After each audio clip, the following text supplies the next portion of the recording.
자, 생태계 구조화 기능 되어 있고요.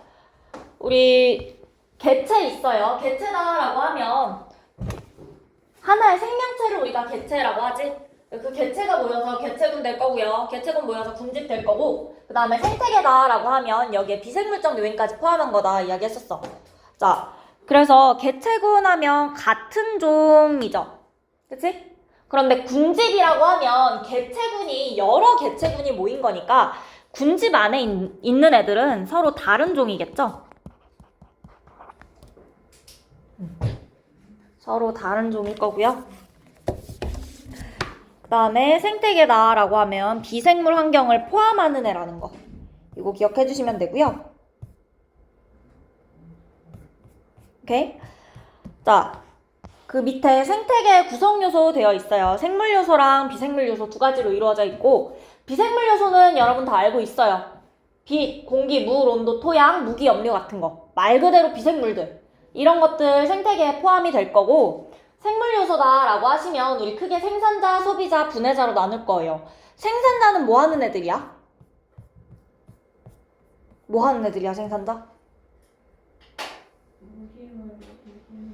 맞아요. 무기물을 유기물로 바꾸는 애들이죠. 맞아요. 생산자는 무기물 가지고 유기물 합성하는 애들이고요. 우리 그래서 아마 통합과학 때는 광합성하는 애들이다 이야기를 했을 거야. 광합성이라는 것 자체가 이산화탄소랑 물이랑 만나서 포도당이랑 산소랑 만드는 거죠. 여기서 이 이산화탄소가 무기물이지, 그 다음에 포도당이 유기물이죠. 무기물 가지고 유기물을 만든다고 우리가 생산자라고 했었어. 그 다음에 소비자는 어떤 애들이에요? 어떤 애들이죠? 얘네는 스스로 무기물에서 유기물을 바꾸진 못해서 유기물 가진 애들을 먹는 애들이야. 그치? 자, 그래서 유기물에서 계속 일단 유기물의 형태로 이동하고 여기 있는 유기물을 먹어서 내가 유기물을 얻는 거야. 생산자는 무기물 가지고 유기물을 만든 거고, 소비자는 유기물에서 유기물을 얻는 거고요. 자, 그 다음에 분해자는요? 뭐 하는 거야? 유기물을 무기물로 분해하는 애들이지. 그래서 우리가 생산자, 소비자, 분해자 하시면요, 유기물의 관점에서 생각을 해주시면 돼요. 유기물을 만드는 애들, 유기물을 소비하는 애들, 그 다음에 유기물을 분해해서 무기물로 돌려놓는 애들이다 생각해주시면 되고요. 생산자의 예시로 우리 식물하고 식물성 플랑크톤 아마 배웠을 건데, 여기 조류 나와 있어요. 조류 옆에 여기 미역, 김, 다시마 등이 이에 해당한다 되어 있거든. 저거 세 글자로 우리 뭐라 그래? 저런 애들? 무슨 조류라 그래? 해조류라고 하죠. 해조류가요. 조류는 조류인데 바다에 있는 조류나 해서 해조류였던 거고. 어쨌든 이 조류들 광합성하죠. 그래서 얘네도 생산자에 해당을 할 거고요. 그 다음에 소비자 보시면 초식동물이랑 육식동물 있어요. 그쵸? 초식동물은 생산자 먹는 애고, 육식동물은 이 동물들을 먹는 애들이고, 그 다음에 1차, 2차, 3차 소비자로 나눈 적도 있어요. 1차 소비자가 뭐야? 1차 소비자 뭐 먹어요? 생산자 먹는 애들이죠. 그치? 그 다음에 2차 소비자는 1차 먹는 애들이고요. 3차는 2차 먹는 애들이고요. 자, 그 다음에 분해자에 보시면 버섯, 세균, 곰팡이 있어요. 그래서 버섯은 식물이었어? 아니었어? 아니야. 왜? 광합성.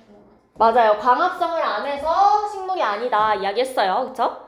자, 그래서 이 예시들 이야기를 했었고, 여기까지는 사실 통합과학 때 했던 내용이고요.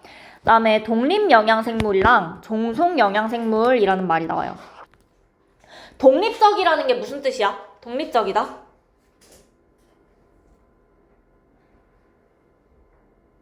독립적인 게 무슨 뜻이야? 누군가를 필요로 해야 아니면 혼자 있는 거야? 그치? 뭔가 혼자 하는 거 독립적인 거죠. 독립영양생물은 독립적으로 자기 혼자 영양분을 만들어낼 수 있는 생물들을 말해요. 다른 생물이 없어도 자기 혼자 영양분을 얻을 수 있어. 근데 종속영양생물은 종속되어 있다는 게 누군가 필요한 거죠. 그쵸? 자, 그래서 이 종속되어 있어서 다른 애들을 필요로 해서 영양분을 얻는 애들을 우리가 종속영양생물이라고 할 거야. 그러니까 소비자는 다른 생물을 먹어야 되는 애들이고요. 분해자는 다른 생물들의 사체나 배설물 가지고 분해하는 애들이죠. 그래서 독립영양, 종속영양생물로 나눌 수 있다는 거 봐주시면 되고요. 자, 여기까지 어려운 거 없죠? 넘어갈게요. 다음 페이지 보시면 생태계 구성 요소 간의 상호작용이 있어요. 비생물이 생물한테 영향 주는 예시 뭐 있어?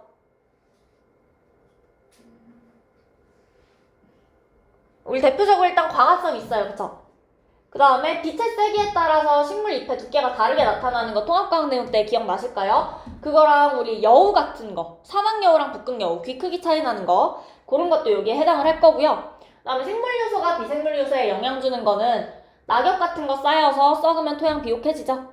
그 다음에 지렁이가 흙속을 막 기어다니면서 파헤칠 거야. 그럼 그 안에 구멍이 뚫리겠죠.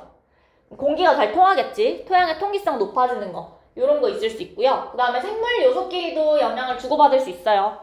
포식과 피식에 대해서 나와 있는데 요거 말고도 기생이나 공생 같은 것도 있을 수 있죠. 그런 것도 전부 다 서로 영향 주고받는 예시에 해당한다. 자, 여기까지도 어려운 거 없죠? 거의 다 아는 내용이죠? 넘어갈게요. 자, 그래서 여기 완저쌤 비법 특강 되어 있는 요 주황색 페이지 보시면 요거는 통합과학 때 전부 다 하셨던 내용이고요. 그래서 여기 있는 내용들은요, 사실 그냥 약간 상식이다 생각하고 내가 혹시 모르는 거 있었으면 지금 알아주시면 되는 거고, 알고 있었으면 그냥 이거 알고 있어 하고 넘어가셔도 괜찮아요. 근데 모르는 내용으로 남기면 안 되니까 어느 정도는 알고 있어야 돼요. 그 다음에 다음 페이지 보시면 물질 순환과 에너지 흐름 있어요. 자, 생태계에서 물질은 순환해 안 해? 순환해요. 물질은 순환하는데 에너지는 순환해 안 해? 에너지는 순환은 안 해요. 보존되는 거지 순환하진 않죠. 자, 그래서 보시면 물질은 순환하지만 에너지는 순환하지 않을 거야. 자, 그래서 우리가 생태계에서 순환하는 물질 두 가지 탄소랑 질소에 대해서 이야기를 해줄 거예요. 자, 보시면 일단 탄소 순환부터 나와 있어. 자, 탄소 일단 공기 중에 이산화탄소로 있을 거예요. 맞아? 자, 이 이산화탄소 생산자에 의해서 광합성으로 유기물로 바뀔 거예요. 맞아요? 유기물로 바뀌었어요. 자, 광합성으로 유기물로 바뀐 다음에 이 생산자를 소비자들이 먹어. 맞아? 소비자가 1차 소비자가 먹어서 유기물의 형태로 이동했어요. 1차 소비자랑 2차 소비자 있는데 2차 소비자가 1차를 먹을 거야. 또 먹이사슬 따라서 이동하는 거 보이시죠? 자, 그 다음에 식물 호흡해야 안 해요? 해요. 어떻게 해? 뭐랑 뭐 필요해? 반응물. 포도당이랑 산소 가지고 이산화탄소랑 물 만드는 거 식물의 호흡으로 배우셨죠? 세포호흡. 그 호흡 할 거예요. 그러면 이산화탄소 나왔네요. 유기물을 무기물로 바꿨죠? 자, 그 다음에 1차 소비자, 2차 소비자 동물들도 호흡하겠죠? 호흡으로 이산화탄소로 돌아갈 거야. 자, 그 다음에 1차, 2차 소비자한테서 산체 배설물 나올 수 있고요. 식물도 죽은 것들 있죠? 산체 배설물로 포함시킬게요. 그러면 여기에도 유기물이 들어있는데 이 유기물들은 분해자에 의해서 이산화탄소 무기물로 돌아갈 수 있어요. 맞을까요? 자, 혹은 이 산체 배설물들이 쌓여서 화석연료 될 수도 있어요. 화석연료 예시 뭐 있어요? 화석연료가 어떤 거야? 석유, 석탄 이런 애들이죠. 자, 그러면 이 화석연료 우리가 어떻게 해요? 어떻게 써? 태워야지. 태우지 않아요? 태우죠? 화석연료의 주성분 CH4 메테인이죠. 이거 태우면 뭐 나와요? 이산화탄소랑 수증기랑 나오죠. 이산화탄소로 다시 돌아가네요. 연소에 의해서. 맞을까요?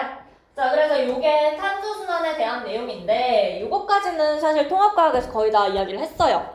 어려운 내용도 없을 거고요. 괜찮아요?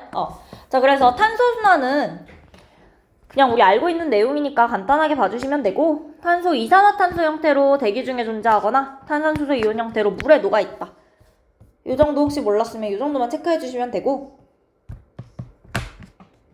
그 다음에 직권에 존재하는 거는 우리 통합과학에서 나왔던 내용이니까 넘어가시면 질소순환 나와 있어요. 탄소순환은 했던 거 맞는데 질소순환은 지금 처음 나오는 거긴 해요. 자, 질소는 어떤 결합하고 있어요? 어떻게 결합하고 있어, 둘이? 삼중결합하고 있어. 삼중결합하고 있으면 질소는 안정한 거야, 불안정한 거야? 엄청나게 안정한 거야, 그쵸? 이거 엄청나게 안정하다는 게 무슨 뜻이냐? 내가 쟤를 먹는다고 나한테 필요한 질소 화합물로 바꾸기가 어렵다는 거야. 먹는다고 해서 뭔가 바꿀 수 있는 게 아니라는 거예요. 그래서 이 질소를 이온의 형태로 바꿔서 흡수할 거야. 오케이? 자, 그래서 이온의 형태로 바꿔줘야 되는데 첫 번째로 암모늄 이온으로 바꿔줄 거예요. 암모늄 이온 NH4로 바꿔줄 건데 이걸로 바꾸는 작용을 우리가 질소 고정 작용이다 라고 부를 거예요. 질소 고정 작용이고요. 이거 누구에 의해서 일어나냐? 질소 고정 세균에 의해서 일어날 거야. 오케이? 질소 고정 작용 일어날 거고 질소 고정 세균에 의해서 일어날 거예요. 질소가 암모늄 이온 됐어요. 자, 이 암모늄 이온 생산자가 직접 사용할 수도 있어. 우리 몸의 질소, 우리 몸 구성성분 중에 어디에 필요해요? 단백질에 필요해. 자, 그래서 단백질 합성하거나 유기물 합성하는데 질소 바로 쓸 수도 있어요. 암모늄 이온으로. 그러면 우리가 이 무기물 가지고 질소 들어간 유기물 합성하는 거지. 질소 동화작용이라고 불러줄 거야. 이온 가지고 합성하는 거, 생산자가 사용하는 거 질소 동화작용이에요. 자, 그런데 암모늄 이온 바로 쓸 수도 있지만 이걸 질산이온으로 바꿔서 사용할 수도 있거든요. 질산이온으로 바꾸는 작용을 질산화 작용이라고 할 거야. 그리고 질산화 세균이란 거에 의해서 일어날 거예요. 이름 자체는 어렵지 않죠? 질산이온 된다고 질산화 세균이라고 하고요. 질산화 작용이라고 하고요. 질산화 세균에 의해서 일어날 거야. 이 질산이온을 생산자가 사용해서 유기물 합성하는 것도 질소 동화작용이다 라고 부를 거예요. 됐을까요? 여기까지? 자, 그 다음에 질산이온을 생산자가 질소 동화작용으로 유기물 만들긴 만들 건데 다 만드는 게 아니라 남은 거 있을 수 있죠. 걔네들 탈질산화 작용이라는 작용에 의해서 질소로 돌아갈 거야. 질산이온이었는데 질소로 돌아간다 해서 탈질산화 작용이라고 부를 거예요. 세균은 똑같이 탈질산화 세균이라고 해주시면 돼요. 탈질산화 세균에 의해서 다시 질소로 돌아간다. 됐을까요? 자, 그 다음에 암모늄 이온이랑 질산이온, 질소 동화작용에 의해서 생산자에서 유기물로 합성됐어요. 그럼 그걸 소비자가 먹을 거야. 먹이사슬 따라서 이동했죠? 오케이? 자, 그 다음에 산체 배설물 나왔을 거예요. 소비자한테서도 생산자한테서도. 그러면 그 안에 들어있던 유기물들은 누구에 의해서 분해된다? 분해자에 의해서 분해될 거야. 유기물이 분해자에 의해서 분해되면 무기물인 암모늄 이온으로 돌아가겠죠. 맞아요? 그래서 암모늄 이온으로 돌아가고 요거 다시 생산자가 쓸 수도 있고요. 됐어요? 자, 그러면 요 전체 중에 화살표 안 본 거 요거 하나 있어요. 공중방전. 공중방전이 뭐야? 뭐 치는 거야 결국? 번개 치는 거예요. 그쵸? 번개 치면요 우리 암모늄 이온으로 가는 게 아니라 질소가 바로 질산 이온으로 갈 거예요. 산소랑 질소랑 결합해서 바로 질산 이온으로 가더라. 오케이? 됐어요? 자, 그러면 요 내용들은 사실 처음 보는 거라서 그렇지 단어 자체가 어렵지도 않고요. 그냥 싹 다 외우시면 돼요. 외우면 되는데 그 밑에 나와 있는 내용도 내가 말한 내용들을 다 정리해 놓은 거에 그냥 다 정리해 놓은 건데 요 중에서 요거 3개는 외워주실게요. 그 중에서 요거 2개 특히 뿌리옥세균이랑 아조토박터라는 거 있어. 얘네는 질소 고정 세균의 예시예요.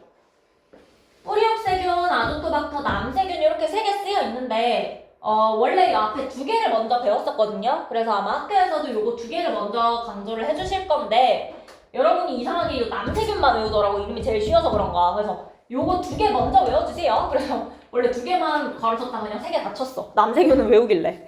자, 그 다음에 저 뿌리옥세균이라는 거 우리 뿌리옥 박테리아라고 되어 있으면 같은 거예요.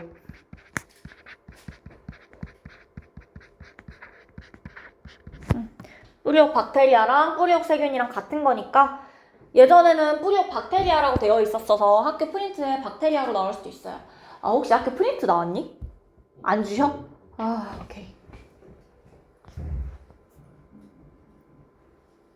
그럼 발생과 성장으로 배웠지? 생장으로 배웠어, 성장으로 배웠어? 성장으로 배웠죠? 용어 다 바꾸네. 오케이. 자, 어쨌든 뿌리옥 박테리아까지 했고 여기까지 했고 뿌리옥 박테리아가 뭐냐? 잠깐만. 뿌리옥 박테리아가 뭐냐? 자, 그래서 요 콩팥식물에 뿌리가 있어. 뿌리가 지금 여기 혹 달린 거 보여요?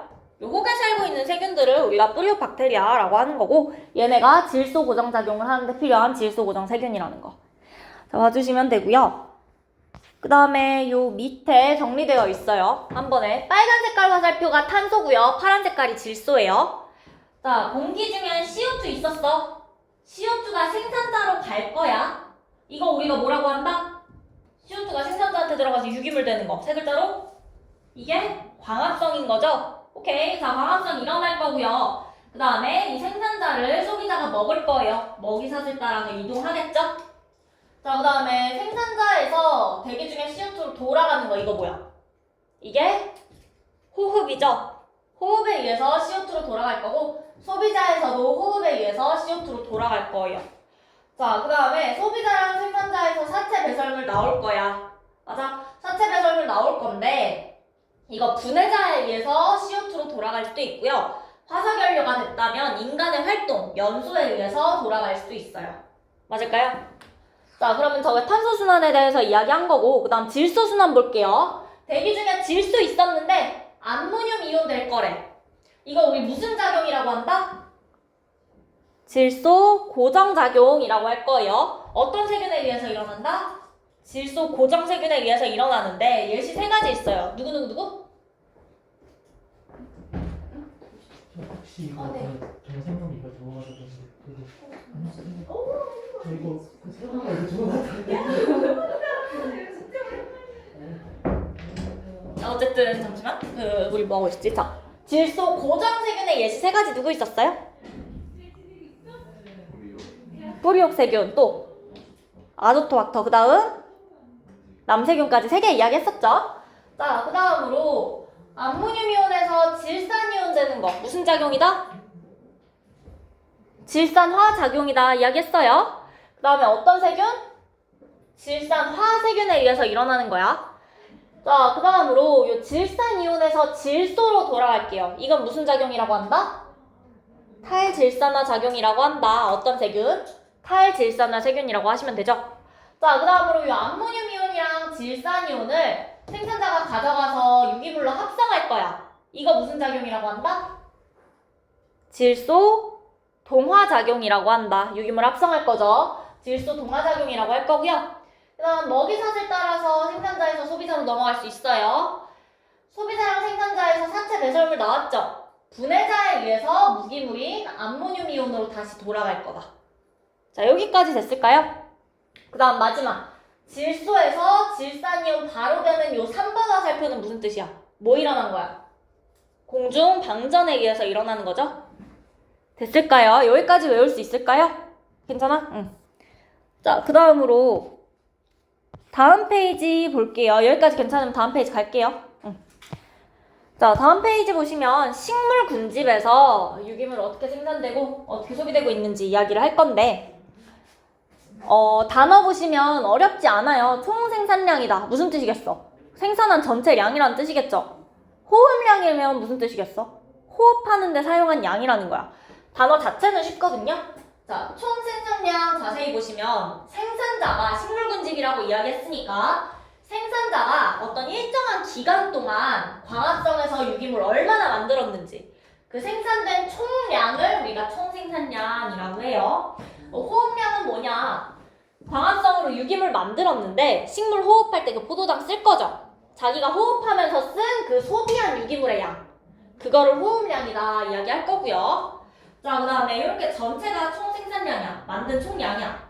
그 중에서 요만큼은 호흡하는데 썼어. 그럼 이거 자기가 만들고 바로 호흡할 때 쓴 거죠. 에너지 얻은 거죠.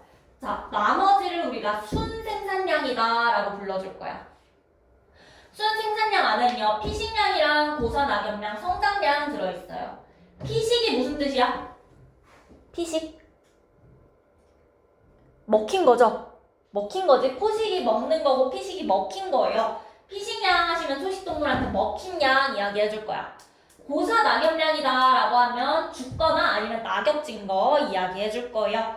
죽거나 낙엽진 양이다, 죽은 양이다 생각하시면 돼요. 자, 그 다음에 내가 포도당 요만큼 만들었는데 요만큼 호흡하는데 썼어. 그 다음에 요만큼은 먹혔어. 그리고 요만큼은 죽으면 나머지는 이제 식물체를 구성해야겠죠. 식물체를 구성하고 있는 그 양들을 우리가 성장량 할 거야. 그러니까 요게 구성하면서 식물이 크는데 사용됐겠죠. 식물이 성장하는 데 사용되거나 아니면 식물체를 구성하고 있는 양을 우리가 성장량이라고 부를 거예요. 이름 다 되셨을까요? 자, 그러면 여기 옆에 있는 식도 보시면 총 생산량이다 라고 하시면 호흡량이랑 순이랑 더하는 거다. 순이다 라고 하면 총에서 호흡을 빼서 구할 수도 있고요. 요거 3개 더해 주실 수 있죠. 성장량이다 라고 하면 순에서 요거 2개 빼주면 되겠지? 오케이? 자, 그러면 옆에 있는 그래프 한번 볼게요. 빨간 색깔이 총 생산량이야. 일정 기간 동안 생산한 유기물의 총량 이야기할 거예요. 자, 그 다음에 이 파란 색깔은 순 생산량이래. 총에서 순 빼면 뭐 나와요? 총에서 순 빼면 뭐라고 했어? 그게 호흡량이죠? 맞아? 아이고, 요 차이만큼에 나와 있는,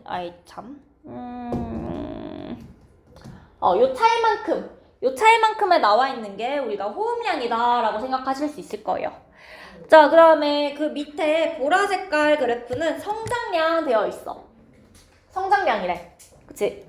자, 그러면 요만큼 순 생산량에서 성장량을 빼면 뭐 나온다고? 피식량이랑 고산악염량 더한 양 돼야겠죠. 그래서 요 사이 값은 피식량이랑 고산악염량의 값이다. 생각해 주시면 돼요. 여기까지 됐을까요? 어렵지 않죠? 내용이 어려운 건 아니고요. 그냥 외울 게 좀 많은 파트고. 자, 그럼 여기까지 해서 우리가 물질에 대한 이야기 먼저 했어. 그 다음에 우리 물질 순환이랑 에너지에 대해서도 본다고 했죠.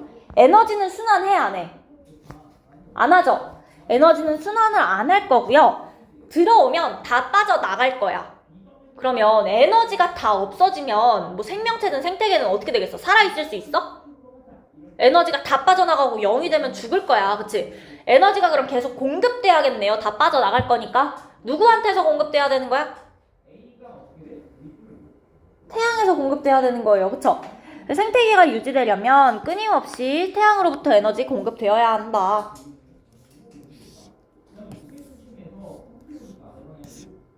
그쵸? 자, 그래서 에너지 공급되어야 할 건데 태양에서 생산자로 일단 들어와요. 그쵸? 빛에너지 형태로 들어오면 생산자에서 포도당에 저장할 거야. 화학에너지 형태로. 자, 그 다음에 이걸 1차 소비자가 먹겠네요. 먹이사슬 따라 이동할 거야. 먹어서 먹이사슬 따라 이동을 할 거예요. 자, 혹은 생산자도 호흡하고요. 1차, 2차, 3차 소비자도 호흡하죠. 호흡하면 열 발생해요. 맞아요? 그치? 세포호흡하면 열 발생하는 거. 그 발생된 열로 방출될 수 있어요. 에너지. 그치? 자, 그 다음으로 생산자, 소비자들에서 사체 배설물 나올 거예요. 이 사체 배설물에 들어있는 에너지는요. 분해자에 의해서 호흡으로 열로 다 방출될 거야. 그럼 결국 들어오는 양이랑 나간 양이랑 같아야 될 거고요. 오케이? 자, 그러면 그 밑에는 에너지 효율이다 되어 있는데 하위 영양 단계에서 상위로 이동하는 에너지의 비율 이야기해 줄 거예요. 그래서 우리가 전 영양 단계가 보유한 에너지 총량분의 현 영양 단계가 보유한 에너지 총량이다 이야기해 줄 건데, 자, 1차 소비자 보시면요. 1차 소비자 말고 내가 생산자부터 그 숫자를 한번 써볼게. 2000 해보고 1차가 200, 2차가 30, 3차가 10 정도 해볼게. 자, 그러면 1차 소비자의 에너지 효율 물어보면 몇 분의 몇을 계산해야 되는 거야? 1차 소비자의 전 영양 단계는 생산자죠. 그러면 2000분의 현은 1차 소비자니까 200이죠. 2000분의 200%로 나타내 주시면 몇 프로죠? 10%겠지? 자, 그 다음에 2차 소비자의 에너지율은 얼마인 거야? 15%죠? 그 다음에 3차 소비자의 에너지율은 33% 정도 되겠죠? 오케이. 이렇게 에너지 효율 계산해 주시면 되고요. 여기까지 어렵지 않죠? 다음 페이지 볼게요. 자, 생태계에서의 에너지 흐름 되어 있어요. 자, 우리 태양의 빛 에너지 중에서 2810만큼 생산자한테 들어왔대. 오케이? 2만 정도, 2810만큼 들어왔는데 우리 다라는 숫자는 어떻게 구해줘야 될까요? 다라는 숫자? 어떻게 계산하면 좋을까?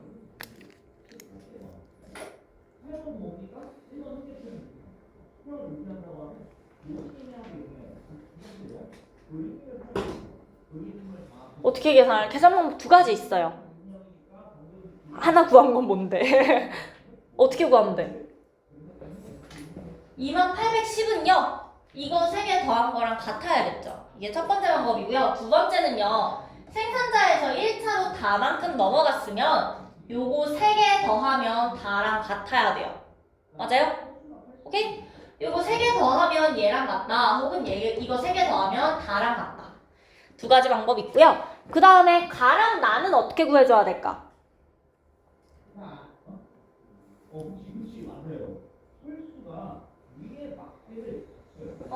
가랑 나는 어떻게 구해줘야 될까? 아마 나보다 가를 먼저 구하는 게 나을 거예요. 가는 어떻게 구해요? 이거 2개 더해주시면 21이다. 나오죠? 그 다음에 똑같이 요거 3개 더하면 요거다 해주시면 되겠네요. 그러면 에너지 효율 구할 때는 1차 소비자의 에너지 효율은 2810분의 다 %로 나타내주시고 2차 소비자의 에너지 효율은 다분의 383 3차 소비자는 383분의 가 해서 계산해주시면 되겠죠. 자, 여기까지 됐을까요? 자, 그러면 에너지가 어떤 형태로 들어오고 어떤 형태로 바뀌고 어떤 형태로 나가? 일단 처음 들어올 때 어떤 형태로 들어와요? 빛에너지 형태로 들어와. 이게 어떤 에너지로 바뀌어요? 화학 에너지로 바뀔 거야. 뭐에 의해서? 어떤 작용에 의해서? 광합성에 의해서. 포도당의 화학 에너지 형태로 저장이 될 거고요. 그 다음에 호흡해서 열 에너지 형태로 나갈 거예요. 그쵸? 이렇게 에너지 전환 된다는 거 확인해 주시고. 자, 그러면 생산자에서 1차로 가고 1차에서 2차로 가고 2차에서 3차로 가는데 2차에서 1차로 돌아올 수 있어요? 1차에서 생산자로 에너지 돌아올 수 있어요? 안 돌아오죠? 에너지는 한 방향으로만 흐를 거예요. 그래서 태양으로부터 계속 유입되어야 된다는 거야. 순환 안 한다는 게 이 뜻이야. 한쪽으로만 흐를 거고 다 나갈 거고 그래서 태양에서 계속 들어와야 한다는 거예요. 오케이? 자, 그 다음에 들어오는 에너지양이랑 나간 에너지양이랑 어떻게 써? 같아야겠죠? 왜 그러냐? 에너지 보존되니까. 에너지 총합 일정하다. 그 다음 가가요. 우리 계산 안 했다고 쳐볼게. 가가 383보다 클 수 있어? 그러니까 가가 500 이럴 수 있어요? 아니요. 왜? 그치? 2차 소비자가 가진 것보다 더 많이 넘어갈 수가 없어. 위로 올라갈수록 점점 줄어드는 거겠죠, 숫자? 그 이야기가 여기 적혀 있는 거예요. 올라갈 때 이용할 수 있는 에너지량이 점점 줄어든다. 자, 여기까지 됐을까요? 오케이? 자, 그 다음으로 밑에 한번 내려가 보시면 생태 피라미드 나와 있는데 이게 통합과학에서 완전히 나왔던 내용이랑 겹치죠? 생태 피라미드 하시면 생산자 1차, 2차, 3차 순서로 쌓아 올릴 거야. 뭐를? 에너지, 개체수, 생체량에 대해서 쌓아 올릴 거야. 쌓아 올렸더니 위로 올라갈수록 적어지니까 피라미드 형태로 나타나더라. 이게 생태 피라미드였죠. 그래서 우리 에너지, 개체수, 생체량이라는 거 정도만 기억해주고 됐죠? 자, 그 다음에 생태계 평형 있어요. 생태계 평형이다 라고 하면 생태계가 안정된 상태 유지하는 거지. 그거 이루려면 먹이 그물이랑 먹이 사슬 차이 기억나시죠? 먹이 사슬이 뭐야? 먹이 사슬은 생산자 1차, 2차, 3차 이렇게 쭉 내려가는 거고 먹이 그물이다 라고 하면 여러 가지 종 놔두고 그물 모양으로 그린 거였죠. 생태계 평형 유지될 때는 이 먹이 그물이 복잡할수록 생태계 평형 잘 유지될 거고요. 그 다음에 뭐 재기능 할 때 뭐 요거는 다 알고 있는 내용이죠. 자, 그 다음에 다음 페이지 보시면 생태계 평형이 유지되는 원리 나와 있는데 이것도 똑같이 통합과학에 나왔던 내용이고요. 1차 소비자가 일시적으로 증가한다. 1차 소비자가 일시적으로 증가하면 2차 소비자는 어떻게 돼? 늘어날 거야. 왜? 먹을 게 많아져서. 그치? 먹을 1차가 많아져서. 그 다음에 생산자는 줄어들어요. 왜? 많이 먹혀서 줄어들 거야. 자, 그 다음에 그 다음으로 1차 소비자는 어떻게 될까요? 그 다음으로 1차 소비자 다시 줄어들 거야. 왜? 많이 먹혀서 혹은 먹이가 줄어들어서 둘 다 되죠? 자, 그 다음으로 봤더니 이제 2차 소비자도 다시 줄어들어요. 왜? 먹을 게 줄었으니까. 그 다음에 생산자는 늘어나네요. 덜 먹혔으니까. 맞아요? 오케이. 그래서 다시 회복된다 되어 있고, 이 중에서 기억, 니은, 디귿 해가지고 순서 알맞게 고르는 거 하셨었죠? 뭐 나온다면 그 정도 기억하시면 되니까. 요것도 어렵지 않죠? 자, 그 다음 밑에 보시면 생태계 평형의 파괴 요인 되어 있어. 어떻게 파괴돼? 자연재해 일어나거나 사람이 환경 오염시키거나 외래생물 잘못 들어오거나, 그치? 이런 것들이 있었고요. 요 내용도 상식선에서 푸실 수 있는 내용들이에요.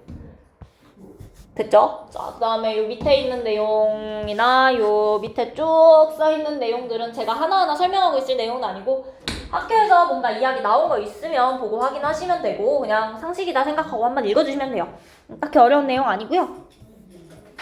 여기까지 됐죠? 그러면 다음 페이지에 대표자료 분석 1번 있을 거예요.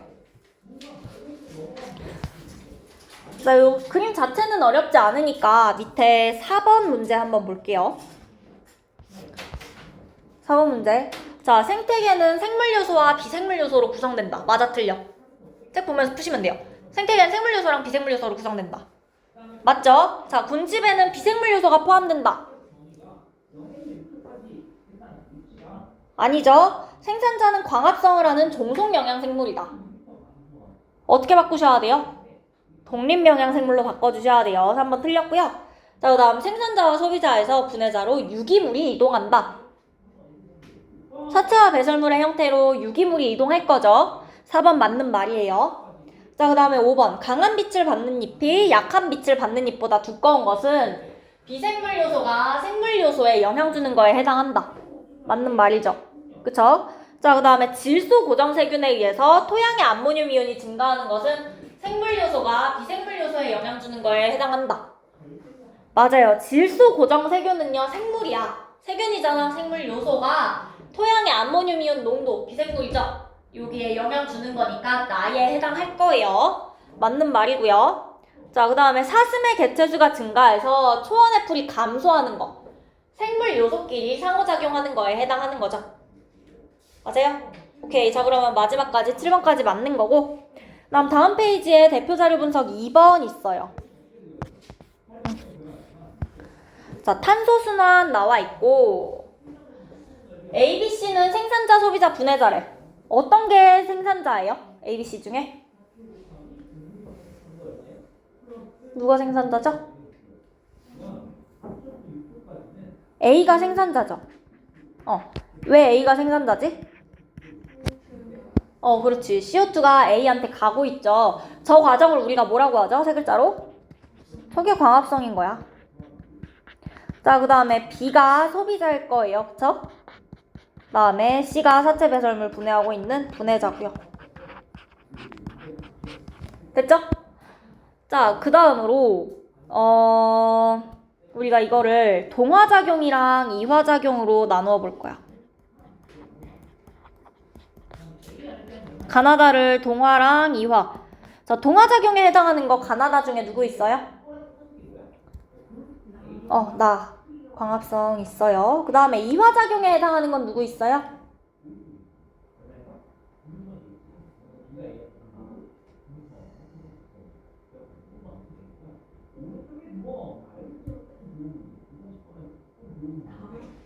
다.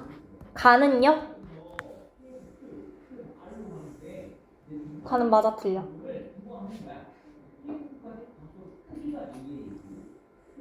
맞아, 틀려? 맞아? 틀려? 자, 여기다가 가는 넣으시면 안 돼요. 왜 가는 넣으면 안 되냐? 동화작용이냐 이화작용이냐 물어본 거부터 물질대사인 것까지는 깔고 가야 되는 거야. 물질대사 중에서 고르셔야 돼요. 그런데 가는 화석연료 태우는 거야. 연소잖아. 물질대사예요? 물질대사가 아니야. 가는 물질대사가 아니기 때문에 당연히 이화작용도 아닌 거예요. 그냥 발열 반응일 뿐이야. 됐죠? 그래서 이화작용은 다만 고르셔야 돼요. 호흡. 가는 연소에 해당하죠. 됐어? 자, 그러면 요것도 밑에 4번 문제 볼게요. 자, 가 과정, 연소 과정에서 탄소는 유기물 형태로 이동한다. 탄소가 유기물 형태로 이동해요? 아니죠. 이산화탄소로 돌아갈 거죠. 가 과정에서.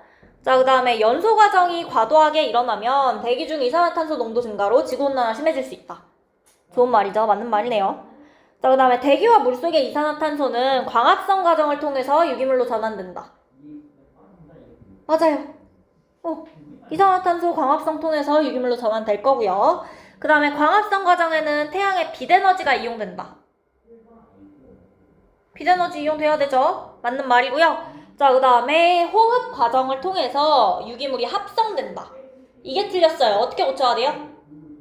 분해된다로 고쳐주셔야 돼요. 자, 그 다음에 다 과정은 소비자한테서만 일어난다. 호흡 과정.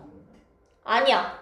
지금 우리 요 옆에 가나다로 뭐 따로 쓰여있지는 않은 요 화살표 있지. 이것도 호흡이죠. 사실 요것도 호흡이고요. 그쵸? 자, 그래서 6번은 틀린 거고요. 자, 그 다음에 옆에 대표자료 분석 3번 있죠. 질소순환 볼게요. 자, ABC 중에 누가 생산자야? 생산자 누구야?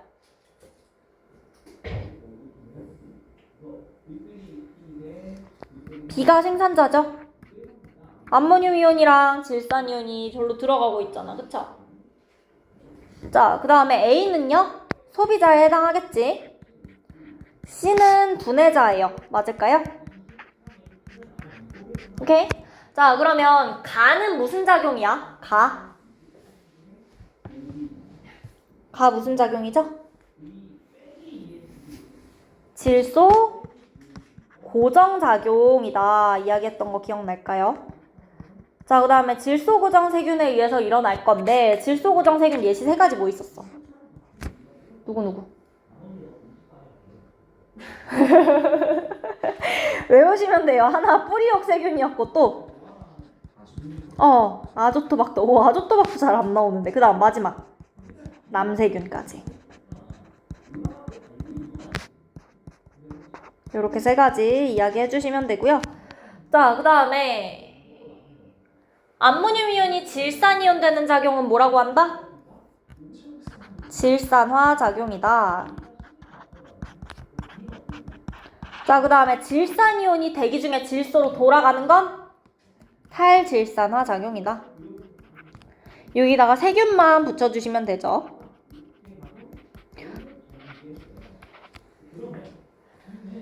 자, 그 다음에 이 암모늄 이온이랑 질산 이온이 생산자로 돌아가는 작용 우리가 뭐라고 한다고? 그렇지. 질소 동화 작용.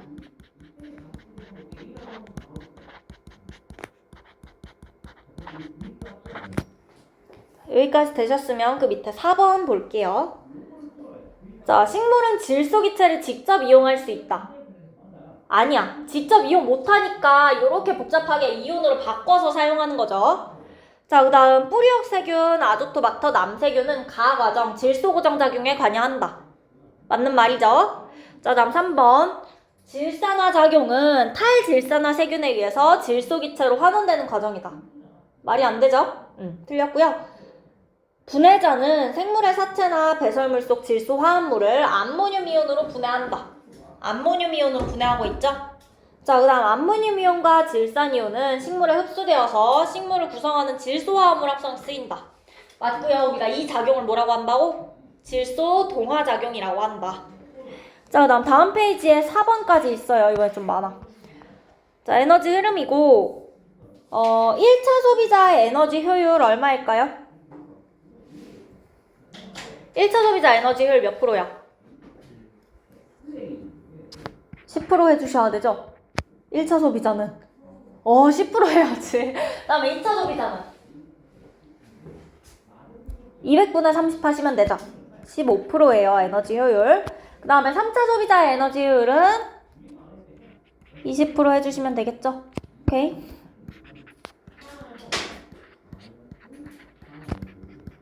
이렇게 계산하신 거고 요게 아마 3번 답이네요. 자, 그 다음에 얘도 4번 바로 볼게요.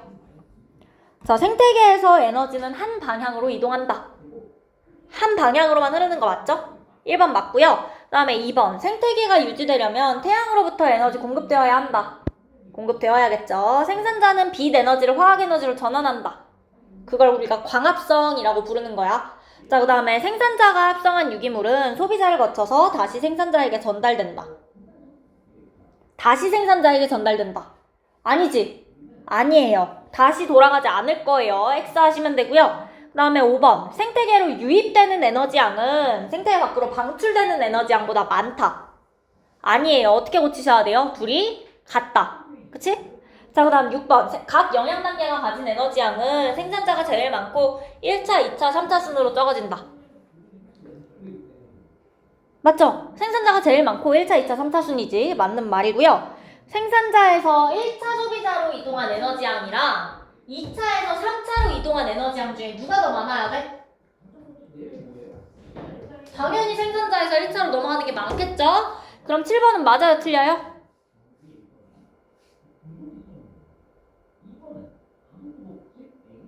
틀렸죠? 오케이? 7번 틀렸다까지 해주시면 되고요. 일단 지금 바로 10분 쉬었다가 그 다음에 개체군 들어갈게요. 개체군부터 할게요. 자, 개체군 하면 우리 일단 개체군의 밀도라는 거 먼저 나오고 있는데 밀도라고 하면 우리 뭐라고 배웠어 원래? 뭐분의 뭐다? 부피분의 질량으로 배웠어요. 개체군의 밀도도 사실 비슷해요. 개체군의 밀도는 개체군 살고 있는 그 면적 있지? 그 공간분의 개체 몇 마리인지 이렇게 계산해 주실 거예요. 개체군 밀도다 하면 면적분의 개체수다. 이렇게 계산해 주시면 되고요. 이 개체군의 밀도는 개체군 크기를 나타낼 때 우리가 이용을 해줄 거야. 개체군 밀도가 크다 하면 이 개체군이 크다. 이렇게 설명하시면 되는 거고, 개체군이 작다라고 이야기를 하면 개체군 밀도가 작다, 개체수가 적다. 이렇게 생각해 주시면 돼요. 자, 그러면 개체군의 밀도를 증가시키거나 감소시키는 요인들에 대해서 나와 있는데 우리 면적은 사실 별일 없으면 잘 안 바뀔 거야. 그치? 잘 안 바뀔 거고 이 개체수가 개체군 밀도에 큰 영향을 주게 될 건데 개체군 밀도를 증가시키려면 개체수가 늘어나야겠죠? 어떻게 해야지 개체수가 늘어나요? 새끼를 낳거나, 그치? 새끼를 낳는 거 출생 있어요. 그 다음에 이입이다 라고 하면 이사 들어온다는 거야. 이사 들어오게 되면 개체군 밀도 증가하겠죠? 자, 그 다음에 감소시키는 요인으로는요, 개체수 줄어드는 요인 이야기 해주시면 되고, 죽는 거, 사망 있어요. 그 다음에 이사 나가는 거 있을 거예요. 오케이? 증가시키는 요인이랑 감소시키는 요인 이렇게 있는데, 자, 일반적으로는 이사 들어오고 나가는 것보다는 그 안에서 태어나고 죽는 양이 개체수를 조절하는데 더 큰 영향을 주고 있을 거야. 그치? 그래서 일반적으로 출생과 사망이 밀도에 더 큰 영향 주고 있을 거다. 자, 그리고 우리가 면적은 잘 안 바뀐다라고 생각해서 이 개체수, 출생, 사망에 대해서 이야기를 한 건데 사실 그거 말고도요, 면적 자체가 바뀌어서 밀도가 바뀔 수도 있고요. 아니면 먹이 같은 게 바뀌어서 개체수에 영향 줄 수도 있어. 그러니까 먹이 양 같은 것 때문에, 그치? 그래서 이런 다른 영향들도 밀도에 영향 줄 수는 있지만 출생이랑 사망이 그 중에서 대표적으로 가장 큰 영향 주는 거다. 이렇게 생각하시면 돼요. 자, 그러면 그 밑에 개체군 성장 곡선 되어 있는데 개체군이 커지는 거에 대해서 이야기를 할 거야. 개체군이 커진다는 건 개체수가 증가하는 거죠. 그 개체수가 증가하는 거를 우리가 이야기를 하는 건데 이론적으로 암컷이랑 수컷 한 마리만 있으면 새끼를 낳을 수 있어요. 이론적으로. 그리고 그 새끼들이 또 새끼를 낳겠죠. 자, 그러면 두 마리가 새끼 한 마리만 낳는 거 아니잖아. 여러 마리 낳을 거예요. 그 여러 마리에서 또 한 쌍당 여러 마리씩 낳을 거야. 그러면 이렇게 뭐라 그래야 돼? 비례해서 이렇게 쭉 늘어나는 게 아니라 초반엔 좀 더디더라도 어느 순간부터 확 늘어나겠지. 기하급수적으로 확 늘어날 거란 말이야. 자, 이론적으로 생각했을 땐 개체 암수 한 마리씩만, 두 마리만 있었어도 이렇게 쭉 늘어날 수 있어요. 맞아요? 자, 그런데 실제로는 이렇게 개체수가 무한정 늘어날 수 있어? 없죠. 왜? 이렇게까지 늘어나면 먹이 모자라지겠죠? 그 다음에 이 공간 안에 100명이서 수업 들을 수 있어요? 아니야. 면적도 모자라질 거예요. 그래서 실제로는 이렇게 쭉 올라가지 못하고요. 실제로는 어느 정도 커지다가 멈출 거예요. 오케이? 자, 그래서 우리가 요거를 J자 모양이다 해서 J자형 성장곡선이라고 부를 수도 있고요. 그 다음에 이론적으로는 면적이나 먹이 같은 거 생각 안 하고 개체수만 계산했을 때 이론적으로는 이렇게 된다 해서 이론상의 성장 곡선이다 부를 수 있어요. 자, 그 다음에 이 파란 색깔은 S자형이죠. S자형 성장 곡선이다 할 수도 있고 실제로는 그래서 이 S자형을 따른다고 실제 성장 곡선이다 라고 부를 수도 있어요. 자, 그러면 이 이론상의 성장 곡선이랑 실제 성장 곡선 요 차이가 나타난 이유가 뭐라고? 먹이의 양이라든지 면적 같은 것들, 그치? 이 차이를 나타내주는 요 원인들을 우리가 환경 저항이라고 부를 거야. 옆에 읽어보시면 개체군의 성장을 억제하는 환경 요인이다. 요걸 우리가 환경 저항이라고 할 거예요. 여러 가지 예시들이 있어요. 먹이나 서식 공간 부족한 거 대표적으로 있을 수 있고, 그 다음에 개체들이 많아지면 노폐물 쌓이겠죠. 자, 그 다음에 환경 오염 일어날 수 있고요. 개체들 많아지면 경쟁도 일어날 거고, 전염병 같은 거 돌면 싹 죽겠죠. 이런 것들이 있을 수 있다. 자, 그 다음으로 S자형은 늘어나다가 어느 이상 더 이상 늘어나지를 않아. 그치? 더 이상 늘어나지 않을 거고요. 이 최대치를 우리가 환경이 받아들일 수 있는, 수용할 수 있는 능력이다 라고 해서 환경 수용력이라고 부를 거예요. 여기가 환경 수용력이라는 거야. 자, 그래서 주어진 환경에서 서식할 수 있는 개체군의 최대 크기, 이거를 환경 수용력이라고 한다. 단어 되셨을까요? 오케이? 자, 그러면 T1이랑 T2 시점에서 환경 저항은 언제 더 커? 당연히 T2에서 더 큰 거죠? 실제랑 이론상이랑 크게 차이 나는 부분이 더 크다, 환경 저항이 더 크다라고 해주시면 돼요. 자, 그 다음으로 그 밑에 있는 건 개체군의 생존 곡선이야. 살아남은 거. 자, 1형, 2형, 3형 크게 나눌 수 있고요. 2형 보시면 상대 수명, 초기에는 잘 안 죽어. 생존율이 높아. 그치? 그리고 수명을 다 채우고 죽어요. 근데 2형 말고 요 3형 먼저 보시면 3형은 초기에 생존율이 되게 낮아. 그러니까 사망률이 높은 거죠. 초기에 많이 죽고 아예 성체가 되는 비율 자체가 적은 애들을 이야기해 줄 거예요. 1형의 예시 보시면 사람 있어요.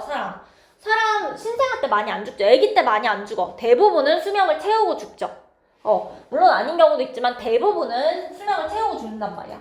이게 1형이고요. 3형의 대표적인 예시로 어류 있어요. 알 많이 낳죠. 생선들은 명륜젓만 봐도 그 알이 몇 개 들어있어. 엄청 많이 들어있잖아. 그러니까 어류는 알을 아예 많이 낳아. 근데 왜 많이 낳은 거야? 그게 다 성체가 돼? 아니야. 대부분은 먹혀요. 대부분은 죽어.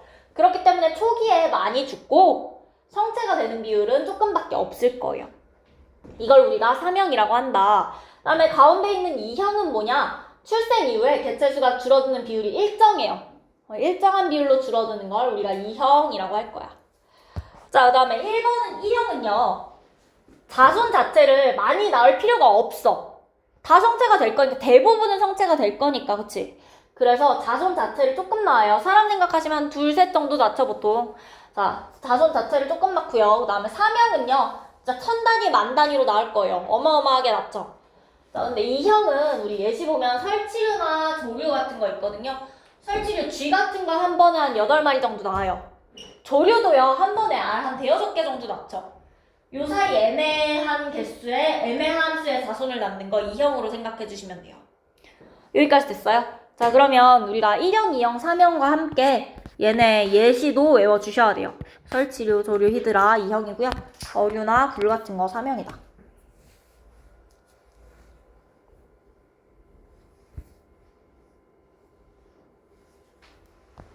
됐죠? 자, 그 다음에 1형, 2형, 3형 이거 로마자로 쓰여 있어요. 아라비아 숫자로 쓰지 마세요.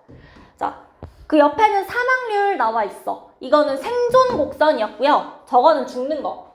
그러면 1형은 초기에 많이 죽어, 안 죽어? 안 죽죠? 사망률이 낮아요, 1형은. 수명을 다 채우고 사망률이 높아지죠. 3형 같은 경우에는 초기에 사망률이 높아요. 그 다음에 2형 같은 경우에는 사망률이 일정해요. 일정한 비율로 줄어든다 그랬지? 사망률이 일정할 거야. 됐을까요? 자, 그래서 우리 생존 곡선이랑 사망 곡선 저렇게 나와 있으면 어떤 게 1형이고 2형이고 3형에 해당하는지 고를 수 있어야 되고요. 자, 그 다음으로 우리 이 그래프에서 여기 10년이라고 해볼게. 요만큼 10년이라고 해볼게요. 자, 앞에 10년이랑 뒤에 10년 중에 이 이형에서요. 앞에 10년이랑 뒤에 10년의 그 생존 개체수가 죽은 개체수라고 할게요. 죽은 개체수가 어떻게 차이 날까? 같을까 다를까? 요 10년 동안 죽은 애들이랑 요 10년 동안 죽은 애들이랑 개체수가요. 같을까요? 다를까요? 같아야 할까요? 달라야 할까요?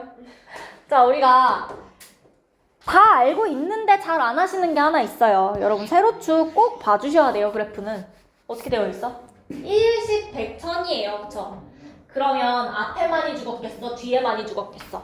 개체수 자체는 앞에 많이 죽을 거예요. 그래서 일정한 비율로 줄어든다 라고 되어 있는 거야. 같은 개체수가 계속 줄어드는 게 아니라요. 비율이 일정하다고, 비율이. 오케이? 그래서 요때 죽는 개체수가 더 많은 거예요. 세로축 반드시 확인해 주셔야 돼요. 자, 여기까지 됐을까요?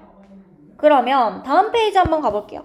개체군의 주기적 변동 나와 있는데, 자, 위쪽에 있는 돌말 말고 아래쪽에 눈신토끼랑 스라소니는 통합과학에서 이야기를 했던 내용이에요. 그쵸? 눈신토끼가 피식자고 스라소니가 포식자예요. 스라소니가 눈신토끼 잡아먹을 거야. 자, 그러면 눈신토끼가 늘어나면 스라소니 개체수 어떻게 돼요? 늘어나야 되죠? 그러면 눈신토끼 개체수 어떻게 돼야 돼? 줄어들겠죠? 그럼 스라소니도 줄어들 거야. 그럼 눈신토끼 다시 어떻게 돼? 늘어나죠? 그럼 스라소니 다시 늘어나고, 그럼 눈신토끼 줄어들고 스라소니 줄어들고, 요거를 반복할 거라는 거야. 10년 정도의 주기로 계속 반복하고 있는 거예요. 보이실까요? 자, 그래서 요거는 포식과 피식의 관계에 따른 주기적 변동을 이야기하는 거고, 그 다음 위쪽에 보시면 돌말 개체군의 주기적 변동 되어 있어요. 자, 돌말이라고 하면 광합성하는 조류의 일종이고요. 요 친구들 요 영양염류 있어야지 번식할 수 있어요. 자, 우리 겨울, 봄, 여름, 가을이 가로축이야. 세로축은 상대값이고요. 겨울에 돌말의 개체수가 어때요? 파란 색깔? 되게 낮지? 맞아요? 자, 되게 낮아요. 영양염류의 양을 봤더니 먹을 건 많아. 영양염류 많아. 많은데도 불구하고 돌말의 개체수가 적은 이유가 뭐냐 하면 겨울은 추워요. 빛도 잘 안 들어요. 그쵸? 그래서 빛의 세기도 작고 수온도 낮으니까 아무리 먹을 게 많아도 돌말이 많이 못 커. 자, 그런데 봄 되면 날씨가 어떻게 돼요? 따뜻해졌겠죠? 그래서 돌말의 개체수가 훅 증가해요. 그다음에 증가를 하는데 계속 증가해서 유지되는 게 아니라 떨어지네. 왜 떨어지는 것 같아요? 분명 날씨는 따뜻해졌는데 뭐가 없어졌어? 영양염류가 줄어들었죠? 영양염류가 줄어드니까 돌말의 개체수가 확 줄어드는 거야. 맞아? 아무리 따뜻해도 영양염류 없으면 크지 못하고요. 자, 그 다음에 여름에도 계속 날씨는 좋은데 영양염류가 없으니까 돌말의 개체수가 적을 거예요. 자, 그러다가 여기 지금 여름 지나고 가을 요 사이에 돌말의 개체수가 잠깐 증가하거든요. 왜 증가해? 앞에 보니까 뭐가 늘어났어? 영양염류가 늘어났죠. 자, 돌말의 개체수가 계속 적으니까 영양염류가 축적될 수 있었겠지. 그래서 좀 늘어나니까 돌말이 같이 증가를 했어. 근데 끝까지 올라가지 못하고 다시 떨어지네요. 왜 떨어질까? 날씨가 추워졌네요. 오케이? 날씨 추워지니까 분명 영양염류 남아있거든. 아직 좀 남아있는데 돌말 개체수 더 늘어나지 못하고 줄어들고요. 영양염류는 돌말 개체수가 적으니까 쌓일 수 있겠지. 축적될 수 있을 거고요. 쭉 축적되고 그 다음에 여기 겨울로 다시 돌아가서 보시면 되겠죠. 얘는 계절에 따라서 1년을 주기로 계속 주기적으로 변동하고 있는 거죠. 요거 계절에 따른 주기적 변동이다. 이렇게 이야기해 주시면 되고, 요 내용 자체가 어렵진 않죠. 각각 왜 돌말의 개체수가 이렇게 변화하고 있는지 설명하실 수 있으면 돼요. 자, 그 다음 페이지 보시면 개체군 내의 상호작용 있어요. 자, 개체군 내의 상호작용도 우리 배웠어. 우리 텃세 있고요. 순위제 있고요. 그 다음에 리더제, 그 다음에 사회생활, 그리고 가족생활까지. 이렇게 5개 이야기를 했었는데 텃세가 뭐야? 텃세? 텃세 부리는 거 우리 뭐 사람 사이에서도 텃세 부리는 거 새로 온 애가 텃세 부려요? 원래 있던 애가 텃세 부려요? 원래 있던 애가 부리는 거야, 텃세는. 그치? 텃세라는 거 자기 영역을 정해두고 거기 침입자가 못 들어오게 하는 거 이야기해 줄 거예요. 자, 그래서 자기 영역을 세력권이라고 부르고요.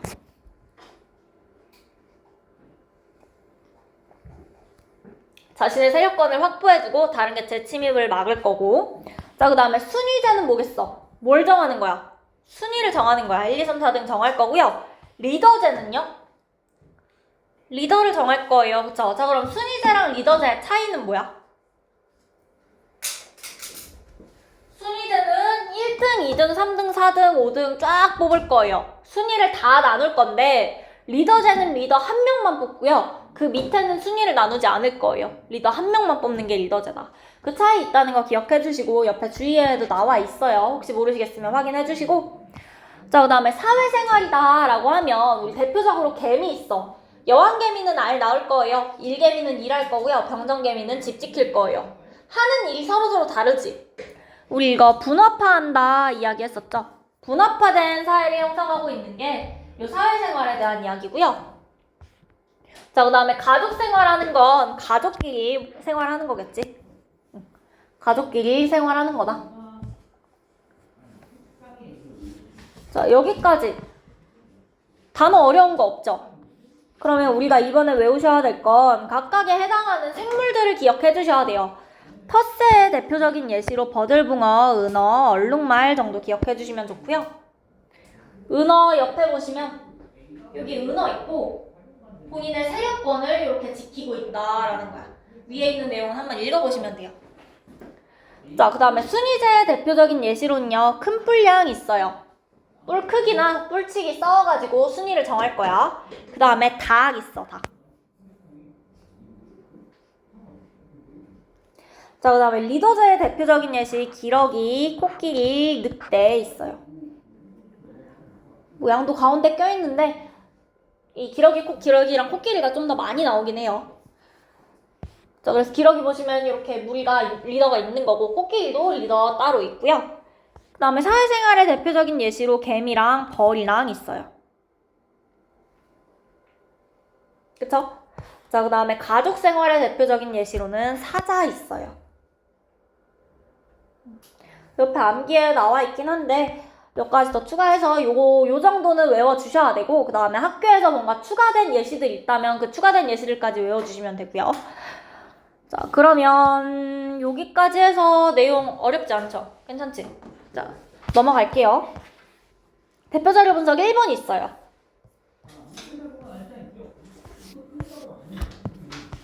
개체군의 성장 곡선 나와 있거든? 자, A는 우리 어떤 성장 곡선이라고 부른다 그랬어? J자형 성장 곡선. 이론상인가요? 실제인가요?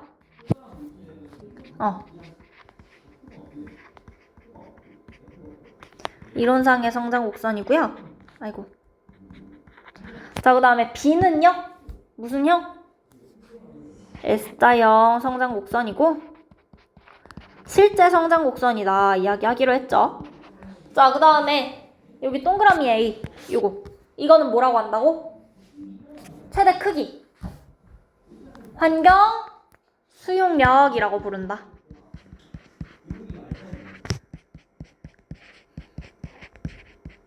됐죠?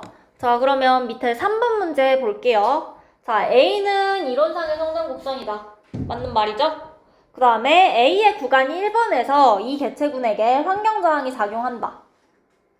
맞을까요? 틀릴까요?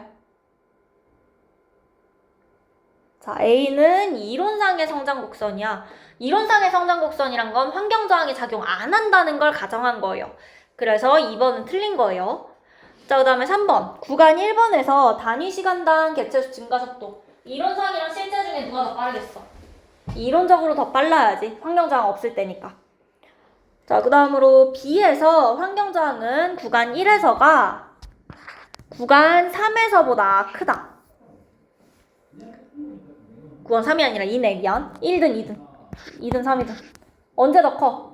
2에서 더 크죠? 그러면 4번 문제 틀린 거고요. 그 다음에 5번 보시면 B에서 이 개체군의 밀도는 구간 3에서가 구간 1에서보다 크다. 개체군의 밀도 하면 어떤 걸 봐야 되는 거야? 개체 수를 보셔야 되죠. 면적분의 개체수였지만 위에 보시면 서식 공간의 면적은 일정하다 되어 있거든. 그럼 개체수만 보시면 돼요. 둘 중에 개체수 누가 더 많은 거야? 3번이 더 많죠? 그럼 밀도는 누가 더 크다? 3번이 더 크다 해주시면 돼요.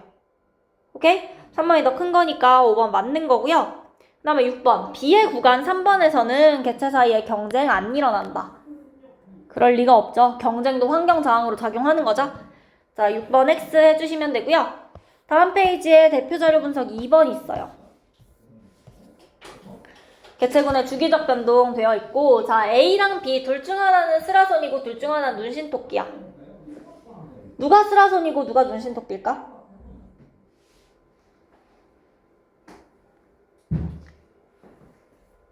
누가 스라손이고 누가 눈신토끼죠?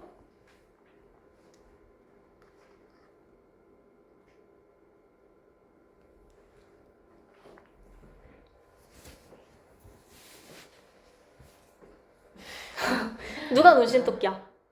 A 왜? 왜 그렇게 생각했어? 얘기를 해봐. 많으니까. 많으니까 오케이. 세로축 보고. 그거 말고 혹시 다른 이유 찾을 수 있을까요? 세로축을 안 주는 경우도 있어. A 사라지고 B. 맞아요. A 사라지고 B 커지니까? A가 사라지고 B가 커졌어. A가 사라지면 B도 사라져야지. 그러니까 그 뒤에 A가 좀 사라졌는데 B가 올라갔으니까. 아, 오케이. 그러니까 하려는 말이 그 말이 맞긴 한데 무슨 뜻이냐? 우리 피식자가 먼저 많아지고 그 다음에 포식자가 늘어났죠? 피식자가 먼저 사라지고 그 다음에 포식자가 사라졌죠. 맞아? 그래서 우리가 뭐 피크 지점을 찍어도 되고요. 아니면 제일 낮은 지점을 찍어도 되는데 먼저 사라지거나 먼저 늘어나는 애, 먼저 바뀌는 애가 피식자다라고 생각해 줄 수 있어. 피식자가 먼저 늘어나거나 먼저 줄어들거나 둘 중 하나예요. 둘 다 해당을 할 거예요. 그렇죠? 그래서 뭐 맨 위에 지점에다가 전부 다 체크해보시고 A가 먼저 바뀌는지 B가 먼저 바뀌는지 생각하면 된다는 거야. 그래서 A가 눈신토끼,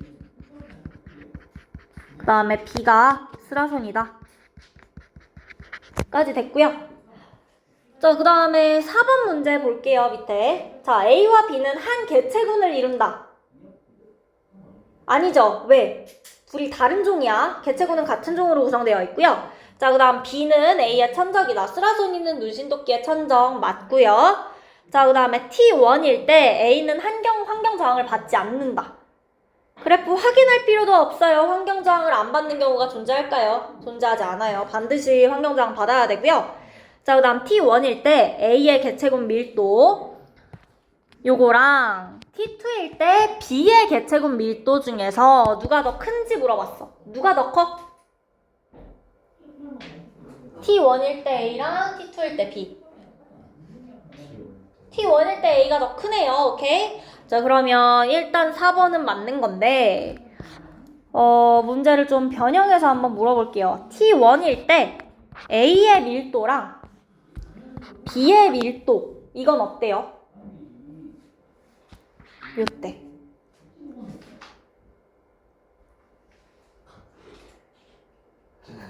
같진 않고 어떨 것 같아? 내가 그래서 그래프 볼 때 뭐 봐야 된다 그랬어. 너네 아는데 확인을 안 한다니까? 그쵸? A는 요만큼 있는 거고요. B는 요만큼 있는 거예요. 누가 더 많아? 지금 그래프 자체는 겹치게 그려져 있지만 세로축이 다르기 때문에 A의 밀도가 더 커야 돼요. 오케이? 응. 요거 많이 바뀌니까 기억해 주시고 자, 그 다음에 5번 볼게요. A가 눈신토끼가 사라지면 스라소니의 개체수는 일시적으로 증가한다. 눈신토끼 사라진다고 스라손이 증가할 리가 없죠. 자, 그럼 반대로 스라손이 사라지면 눈신토끼 어떻게 돼요? 일시적으로 증가해요. 근데 계속 늘어나요? 아니요. 왜? 뭐가 없어져? 먹이가 없어지겠죠. 생산자 줄어드니까 결국은 감소할 거예요. 오케이? 자, 그 다음에 6번 보시면 A와 B의 개체수 변화는 대략 10년을 주기로 변하고 있다. 10년 주기로 변하고 있죠? 오케이? 됐을까요? 자, 그러면 우리 오늘 개념 자체는 여기까지만 나갈 거고요. 숙제는 94쪽까지 하실 거예요. 생각보다 되게 빨리 끝났는데 94쪽까지 숙제 해주시고 기출픽은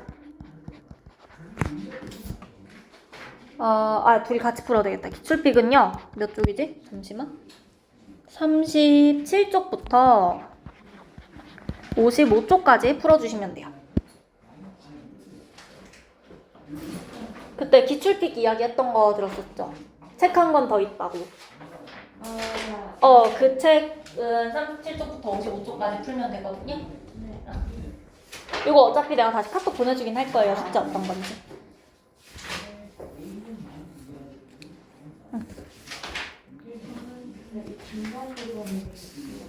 그 중간 부분도 할 건데 그거는 이제 7시에 올 거거든 제가. 그럼 6시부터 7시까지는 우리 그걸 먼저 할 거고요. 그 다음에 7시부터 9시까지는 다음 주면 생태계 끝나요 어차피. 다음 주까지 생태계 하고 그 다음에 그거 진행할 거고요. 남은 거. 지금 했던 거기서부터 숙제를 하는. 아니요, 그 앞에 숙제는 내가 지금 가서 얘기해 줄 거야. 네.